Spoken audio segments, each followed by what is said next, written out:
तुर्की इन दिनों उसका परिचय यही है कि वो आतंक परस्त पाकिस्तान का हमदर्द बना हुआ है। साथ ही वो भारत के आंतरिक मामलों में दखल देने में भी काफी दिलचस्पी दिखा रहा है, जिसका वक्त वक्त पर जवाब भारत की तरफ से दिया भी जा रहा है। दूसरे देशों के मामले में दिलचस्पी रखने वाले तुर्की को भारत का दोस्त भी सबक सिखाने के मूड में है। तुर्की को कैसे भारत का दोस्त और कौन सा दोस्त सबक सिखाएगा, ये जान लीजिए। सीरिया में इन दिनों रूस और तुर्की की सेना आमने सामने है और दोनों देशों के बीच काफी तनाव बढ़ रहा है।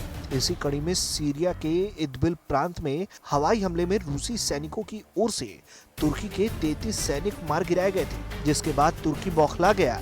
बताया जा रहा है कि इस बौखलाहट में तुर्की ने एक और बड़ी गलती कर दी। गलती ये कि उसने जवाबी कार्रवाई में सीरिया के दर्जनों सैनिकों को मारने का दावा कर दिया, जिससे रूस काफी नाराज हो गया है। इदबिल प्रांत में रूसी और तुर्की सेना आमने सामने आ गई है, जिसकी वजह से तनाव चरम पर पहुंच गया है। ऐसे में एक बार फिर से इलाके में तनाव बढ़ गया है और संकट गहराता जा रहा है।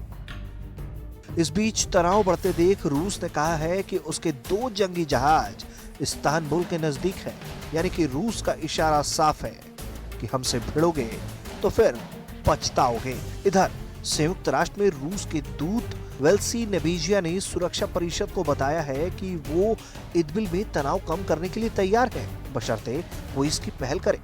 रूस जैसे ताकतवर देश से भिड़ने पर तुर्की का हाल क्या होगा, ये तो वो भी बखूबी जानता है, लेकिन वो वक्त वक्त पर गीदड़ भभकी देता रहा है, जिससे उसकी प्रासंगिकता बनी रहे।